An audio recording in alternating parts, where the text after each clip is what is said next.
Hey, if you recently got an MRI of your neck and your back and you still don't know what's going on in the MRI, has somebody gone over that MRI but just kind of brushed it off? Maybe they said everything was fine, but you're still in pain. Or, maybe they said it was something terrible on the MRI, like it's all doom and gloom, and you're worried and you want to find out what's exactly on the MRI. Is it something that I have to live with? Is it something that I can deal with on a day to day basis? Or am I going to need surgery? You're trying to get answers and you're coming up with blanks. Basically, the person that's supposed to have went over this with you did a brief summary of what's going on, and you're left in the cold not knowing what's going on with you based off of your MRI. Well, if that sounds like you're in the right place. My name is Anthony Wade. I'm a physician assistant, and I've been reviewing MRIs for many years now. And today I'm acting as basically your recovery coach. And I'm just going to go over some of the things that you find on an MRI to give you some understanding of, is my MRI normal? Well, of course, I don't have your MRI in front of me to be able to give you that direct answer, but I can just give you some of the things that are normal findings on MRI and some reasons why you might have not gotten the correct answers so far when it comes to your MRI. There's a lot of different reasons, and we'll get into that.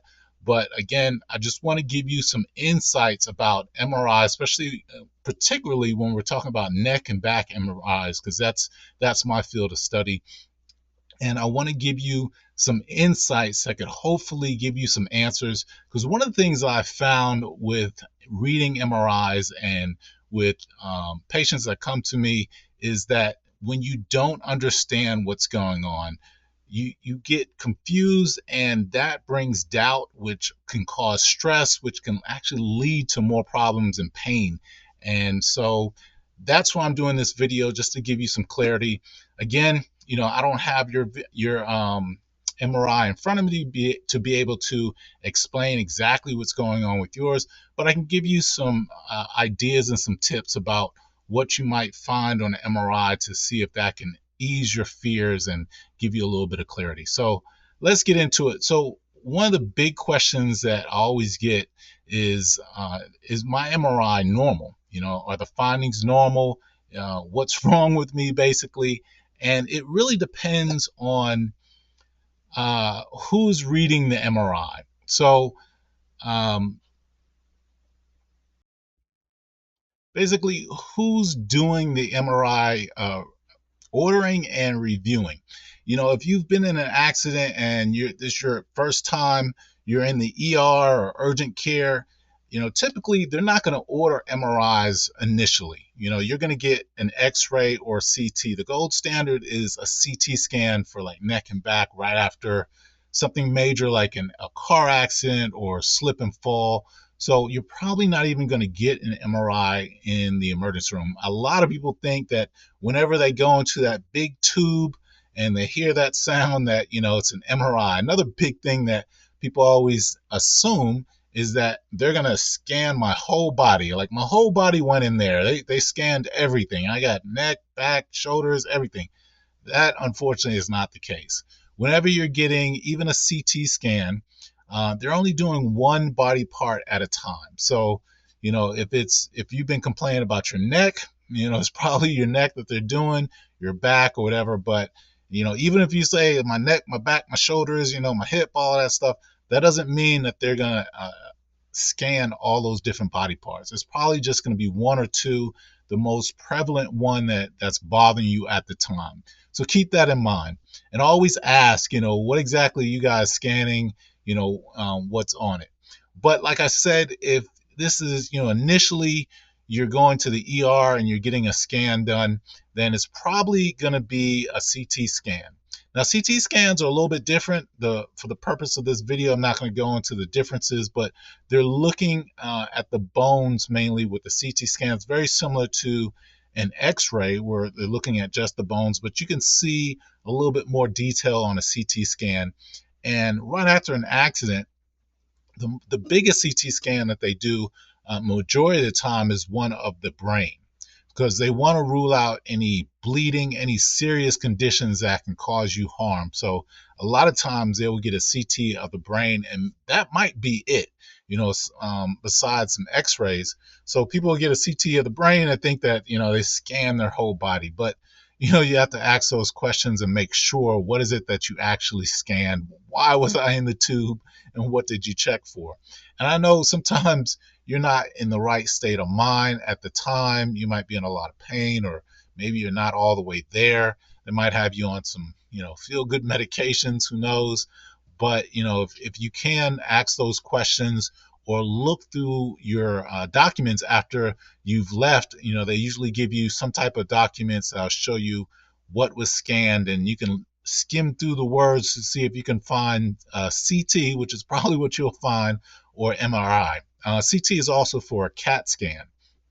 So, basically when you're in the ER, they're going to get X-rays, which is usually, checking the bones, making sure there's no fractures or dislocations. And then more than likely, yes, a CT scan. And CT scans can give you a lot of information, even of the neck and of the back, but they're not going to show all the specific soft tissue details in there. So if you only got a CT scan, basically they're only looking for big problems like fractures or something like that. So that's pretty much what they're ruling out, maybe a dislocation or something like that. But they may tell you that, everything looked good, but what they're talking about is basically there's no fractures or anything that needs immediate attention.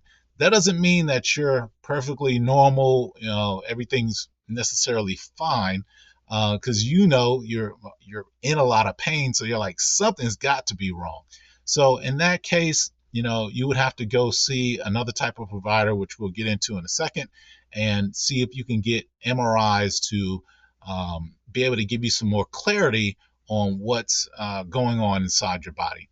The next, possible person that you might see is maybe a chiropractor or something like that. If you go see a chiropractor, some of them will order MRIs, but it's not set in stone that they will order an MRI for you, because some chiropractors, I mean, I'm not a chiropractor, but they believe that, and don't quote me on this because again, I'm not a chiropractor, but they want to treat you as long as they can until, if you're not getting any better, then they will order an MRI on you.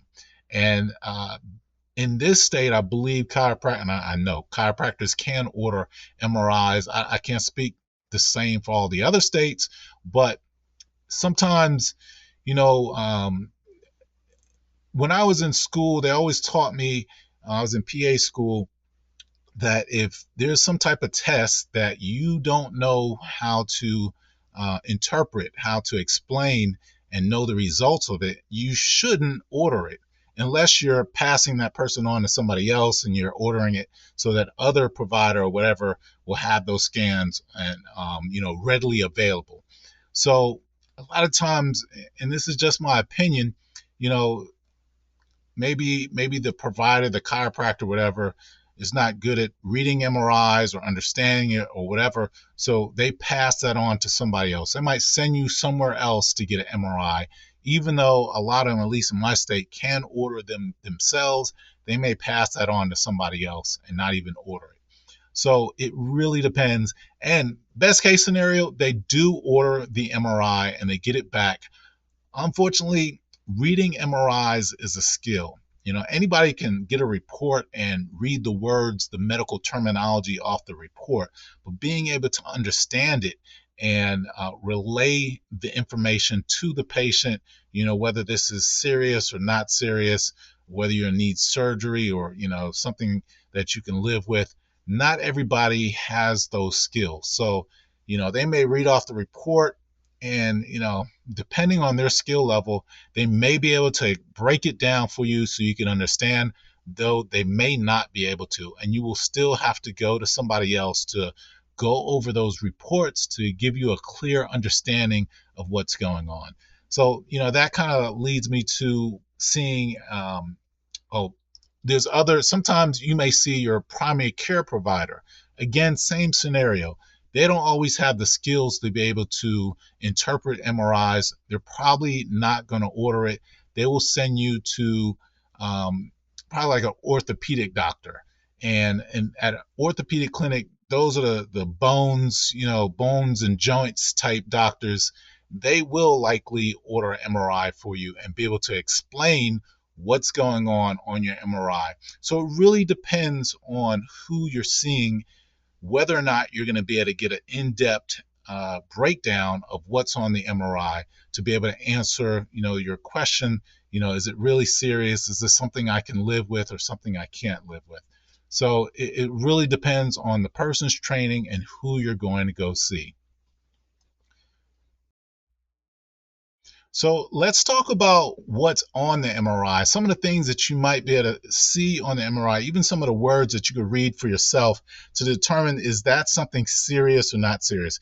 Again, it's going to be different for everybody, and it's hard to be able to give this information to you without seeing your exact MRI. But I'll do my best. Some of the normal findings that you may find on an MRI. Number one is bulges. Bulges are really big. A lot of people have bulges. Um, Basically, think about your MRI, and we're talking about the neck and the back. Your spine is made up of bone blocks sitting on top of each other. In between those bone blocks is a little disc. It's like a donut, so to speak, with the bone sitting on the top and on the bottom. Now, from the time you were born until the time you die, living on planet Earth, you're subjected to gravity. Gravity is pulling you to the ground. As it's pulling you down, those discs in between the bones can get squashed down a little bit. If you look at some elderly people and ask them about their height, how tall they were when they were younger compared to how tall they are when they're older, majority of the time they're going to tell you that they have gotten shorter. And the reason being is because of gravity pulling you down. uh, Speaking of the spine, those little discs in between the bones can squash down even just a little bit. But as they squash down, layer after layer after layer, it adds up and can actually cause a person to get a little bit shorter as you get older. But as the donut, so to speak, squashes down, it can stick out a little bit on the side. Always compare like a burger. Think of a burger. You squeeze the burger and the meat sticks out a little bit. If it's just sticking out some, that's basically a bulge. They look at the size of it, but the size is compared to the space in your spinal canal. It's hard to get detailed on this video without showing you the pictures, which I don't have pictures today, but basically it depends on how far that bulge is sticking out, the disc is sticking out, whether it's a bulge or something else. But basically, if it's sticking out just a little bit, it's a bulge. And bulges, my friends, can be found on a normal basis. If they did MRIs and everybody in your neighborhood or um, in your apartment complex, whatever, wherever you're watching this at, you're going to find a bunch of bulges all over the place with people that have no back pain whatsoever. So again, when you see that word bulges on your MRI report, it doesn't necessarily mean a bad thing. It can be just natural. Now, there are some cases where bulges can cause problems, but typically, without other things going on, bulges do not cause problems. So the other thing that you'll find is something that I've kind of already described, and that's degeneration. Now, there's a term, degenerative disc disease, that a lot of people may see, and it scares them because it has that word disease at the end. But it's just a terminology that breaks down something that I already described, with the disc collapsing down at multiple levels, causing them to stick out. And that collapse down, sometimes as the bones collapse down, they can go straight down. Sometimes they can shift a little bit. That's something a little bit different for another video. But basically, degenerative disc disease is something that you can fine on a lot of different MRIs, and it happens because of the same thing I already talked about, the bones collapsing down because of gravity pulling you down. Now, there's other reasons why that can happen, different your posture and all that stuff, and overuse at certain jobs, lifting a lot of heavy things. All that's a lot for a different story, but that's something that you can find on a lot of MRIs, is where the discs have collapsed down at a lot of different levels. That doesn't necessarily mean that you have pain or that's a problem. It really depends, and you're going to hear that a lot throughout the video. It really depends on the person and what's going on with them and the problems that they're having. Of course, after a car accident or a slip and fall, there's a whole lot of trauma that happens during that time, and you're going to have some pain associated with it. That doesn't mean that the findings on the MRI necessarily is the cause of those pain, but it could, and it really depends. You have to take everybody case by case and look at it. One little thing that can really help out, but most people don't have this situation, is if you had an MRI before the accident, MRI after the accident.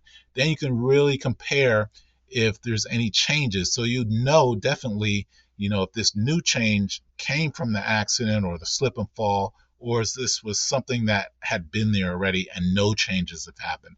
But not everybody gets that opportunity, so we'll press on. So those two, bulges, degeneration, a lot of that you can see on normal MRIs or should I say, on MRIs of people that have no pain at all. The last thing is arthritis. Now, these are just the big ones that I'm talking about. There's a lot of other things that you can find on an MRI, but I don't want this video to go on and on and on. But a lot of times you'll see some arthritis on an MRI. And when people hear that, they get worried. Nobody wants to have arthritis. You think of people with the bones, the joints that are real big, or people with achy joints and pain when the rain comes, or whether the weather's bad or something like that. But everybody will get some degree of arthritis as they live. Basically, again, with gravity and overuse, you're going to get some degree of arthritis, but that doesn't mean that it's going to lead to pain. That doesn't mean that you're going to have injections and shots for the rest of your life or anything like that.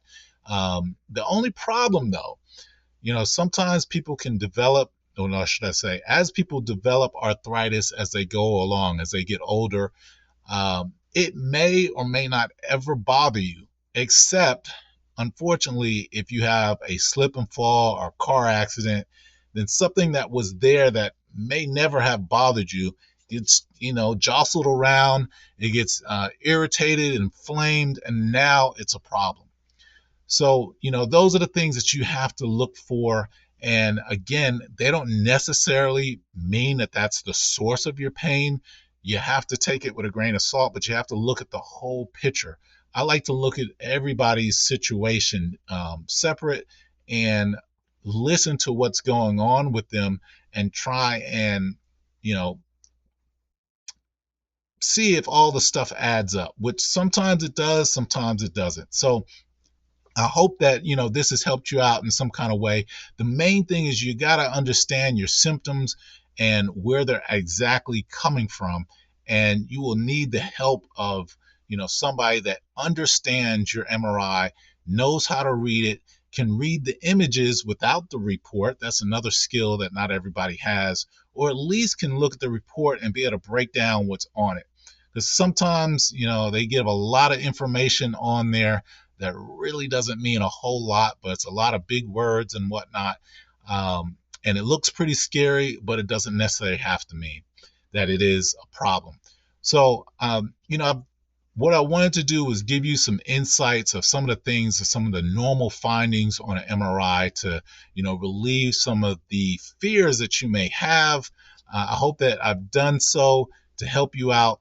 Listen, if you have an MRI that you're trying to get some clarity on, keep watching these videos and I'll give you some information on where you can contact me, and I can help you out to give you some clarity and a peace of mind so you can focus on recovery focus on healing and focus on getting better so you can get back to your regular life and continue to thrive. So, my goal is to try and give you some information that's going to help you so you can get back to your life. And I hope I've done so today. So I can't wait to hear from you soon.